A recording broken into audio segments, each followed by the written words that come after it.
ture kana hunda zartiidhaan fuula keetti naqanaan jechaa ture kana hunda zarii isaatti mee zariin isaa marti dhagaanii jiran singale ana wanti hanga onaa na gubaa kiyya naa beeka waggaa guutuu waggaa meeqa guutuu ilmoon kiyya arrafamte waan ani ittiin fayyadamne waan ani nyaanne waan ani dhuyne singale gana arraba miidiyaa danda'a tumaa isaa danda'a cinkii ilmoo kiyyaa danda'a cinkii kiyya danda'a gaafa namni mucattiin maraattuudha barsammuu hin qabdu gaafa naan maraadheeti miti hankaayyoo ilmaan kiyyaan na maraachaa ture malee namni kun abbaa ilmoo kiyyaati jedhee obsaatan hin ture aarsaa kana hunda ilmaaniif isaa qabalee har'a inni ilmoo kiyya badheetti darbee akka ilmoon kiyya zarii hin qabneetti jechuun.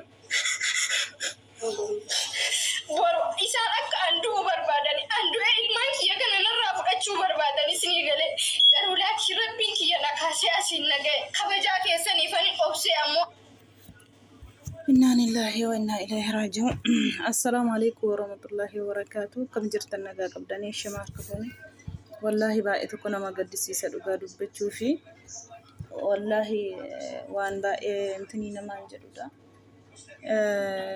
Hangara nama nyaatu yoo ilaalanii jechuudha dhugaa dubbachuuf wallahi laazim ilmoo tokko guddisuun hin jabaata ilmoo afuraa turuuti 5 ture rabbiitu irraa fudhate tokko arfan kan ammoo rabbiin jala kaa'ee waliin kunoo rakkachaa jirti ilmoo tokko guddisuuf bakkaan gaachuuf aarsaa guddaa nama gaafata jechuudha ilmoolee afuraa turuuti rabbiin immoo dhugaa rabbii baay'ee nama gaddisiisa shuboo garaa keessatti baattee ijoollee kana wajjiniin dadhabe nuffee otoo hin jedhin wajjiniin rakkattee ijoollee kana ol ka'anii dhaabbatanii fi akka rabbiitiin jechuudha gargaarsa miidiyaatiin jechuudha yeroo hunda tuktuukii ishee yaadattu yoo ta'e yeroo meeqa irratti gubanii jechuudha kadhattu maalii waan baay'ee jechaa turan ishuma haadhuma ijoollee kanallee jechuudha beektanii wallaahi gizee tokko nama gaddisiisa dhugaa dubbachuuf maaliif namni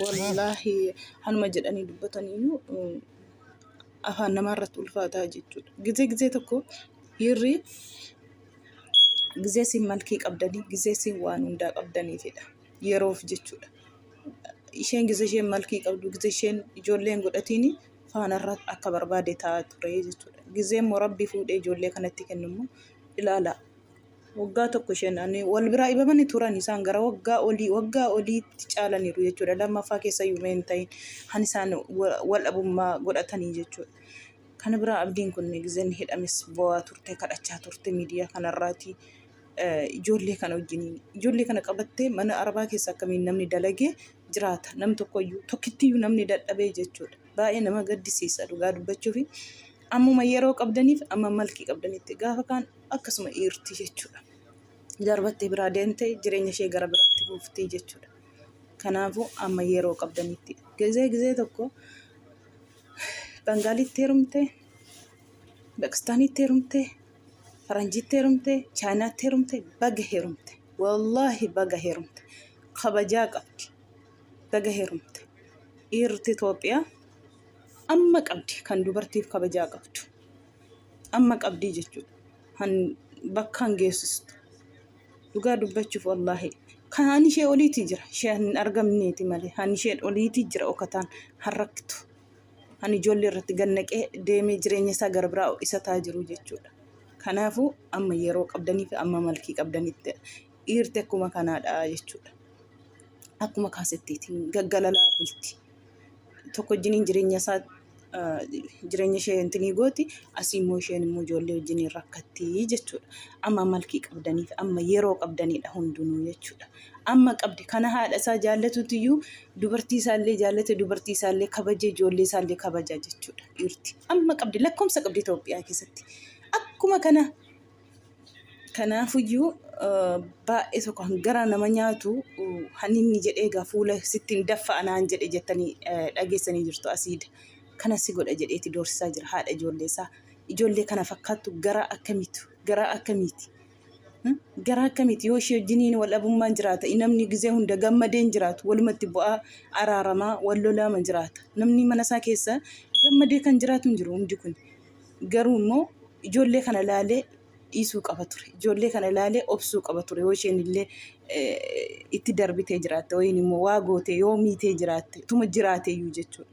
Kan ammoo yaadu dhiirri keenya baay'ee tokko nama gaddisiisa dhugaa dubbachuu fi akkuma dhiira galgaltanii ilaallee akkuma hawwiisaa abdii ittiin godhanne siin gochisa gizee tokko ilaaltan. Inni kaan amma fakkeenyaaf amma baal jedhuun tala ishee gadda chaayinaan fuudhe tokko siif jedhee lubbuu koon baasa makiina jala reedee jedhu tokko siif jedhee kasaara meeqa galee dhufe biyyarraa jedhee maal jedhu koomentiitiin hantuuta faa nyaattaa wajjiniin akkas taataa wajjiniin gixxin godhee nyaadha jette baga jette. Afaan waliin beekanii kabajaatiin mataatti baatee bushataa jira. Wallahi kabajaatiin han maalii isaan beenne han afaan isaan beenne qoonqaa isaan beenne axxee qoonqaa isaa baratte kabajaatiin mataatti baatee wajjiniin jiraachaa jira. Argitanii kanadha. Baga heerumte abbaa barbaade muka jaldeessattuu haa heerumtu sheeftaana jaldeessatti maan heerume. Kanadha. Dubartii qabachuun beektu dhiirri Itoophiyaa. Dubartii akkatti bushatan hin beektu. Fuutee ilmoo irratti naxxee biraa deemuu malee guddifachuu kunuunfattuu dubartiin akka maal taate hin beektu jechuudha. Kunu haamilee cabsuu gaafa isheen ilmoo godhatte baatee kutte biraatii isheen han biraa wajjiniin jireenya isheen biraa ho'isattee jiraatti. Dhiirti Itoophiyaa akkasumadha. Baay'ee tokko nama gaddisiisa dhugaa dubbachuuf. Baay'ee wallaahi waan akkasiin taane turte. Dubartii marra haadhuma sin dhalte bara kunuunfamtee ilmoo kana rabbi kennee fi kanarra maal barbaadda? Han kana fakkaattu ijoollee kana fakkaattu gatee wa biraatii deemu maal barbaada? Han biraa akkasuma ishee sanas yeroo qabdu malqii qabdutti ammasitti ishee sanas boru akkasuma gataan ishee kana haadha ijoollee gatee boru ishee sanas akkasuma gatee biraa deemaa jechuudha. Kanaafu Bangaaliin nurraa fixee Paakistaaniin nurraa fixee maaloo nurra baga heerumtee isheef taanaan abbaa barbaaddetti heerumtee kabajee kunuunfatee jiraannaan baga heerumte haa heerumtu ammallee abbaa barbaaddetti heerumtee jiraachuun mirga qabdi. Kanaa booda dhiira Itoophiyaarraa isaanuma nu wayyaa siniin jedhan akkaaf siniin jedhan waa malee siniin hin jenne lakkaa dhugaa rabbii wallaahi akkaaf hin jenne bara ani maaliif akkas jedhu jedhaa ture wallaahi akkaaf jette maaliif yoo kabajaan qaban yoo kabajaan kennin yoo bakka ittiin goone yoo jaalalan kennineefi maal fuutire irraati dubartiin hanqaaquudha bara yoo qaban malee yoo gadhiisan hin cabdi.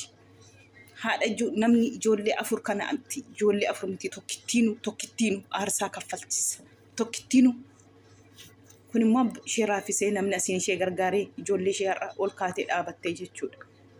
Kanaafuu afaan gizee achii namarra miidiyaa irra taa'anii afaan baran dubartii maaltu amma fakkeenyaaf akka jechaa jiranii Dubaay keessa warri haadha manaan qaba jettanii hin yaadina diida keessa yaati dubartiin Dubaay keessa kaa'uu qaba namni diida keessa yaa'uuf hin dhufne biyyarraa bahee kan dhufe dhiira barbaachaaf hin dhufne dhiirri biyya abbaa ofii keessa guute kaa'uu qaba kaa'uu saafidha.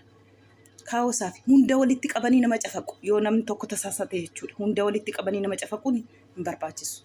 Maal fuuna diida keessa kaa'uu keenyaaf manaa baneeti kaa'uu keenyaaf ammas dhiira barbaachaaf biyyaan baan wallaahi hojii keessanii rabbi isinii haa kennu gana argattu jeezaa hunduma rabbi deebisaa jechuudha. Wallaahi inni har'a kolfee akka kolfeetti hin jiraattu inni har'a boo'e immoo akka boo'eetti nafuu jechuudha. Addunyaan dawaara hin dhufa guyyaa tokko rabbi yoo jedhe ijoolleen kun kaastee isheellee bakkaan ishee geessi inshaallah. Har'aaf malee har'aaf gaddite har'aaf boosi guyyaan tokko immoo guyyaatti gammaddee itti koortee jiraattu jira. Rabbiin ijoollee kee siifaa guddisu ijoollee kee rabbiin bakkan siifaa ga'ee guddina isaanii siinillee umurii eersee see agarsiisu wallaahi hin booyin. Oromoon ofirra darbee ormayyuun gaa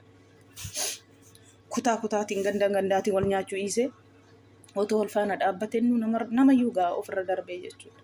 Kanaafuu abshira Oromoon ammallee si faana jira. Booyin nama gaddisiisa laphee nama cabsa.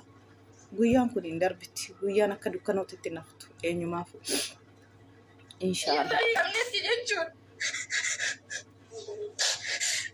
Isa akka andu barbaadani andu ilmaan kiyya kana narraa fudhachuu barbaadani isinii galee garuu laakiin rabbiin kiyya na kaasee asiin naga'e kabajaa keessaniif ani obsee ammoo aarsaa dubartiin ilma ofiitiif yookaan ammoo bultii ofiitii kabaltu kaffala. Abshir inshaallah. Abshir. hidhamee badii isaatiin ittiin boqasamaa ture. Har'as an gargaarsa tokko hin barbaadu. An maallaqaa miti. Guyyaan kun hin darbitu. Immoo aarsaa dubartii maqaa baay'ee nabbaasu. Har'a anaaf ilmaan kiyya badheetti nu gatee isinii galee mana ijaarratee qabeenya uummanni Oromoo na gargaareen bultii itti ijaarrate. An bultii sanaa miti kan na gubu jiru. Miidhaa ilmaan kiyya kaleessa miidhamte an miidhamee badii isaatiin ittiin boqasamaa ture. Har'as an gargaarsa tokko hin barbaadu. An maallaqaa miti kan na boochisaa jiru. Hiccitii jirtu beekaa madaa kiyya naa beekaa gocha inni anaaf ilmaan kiyya irratti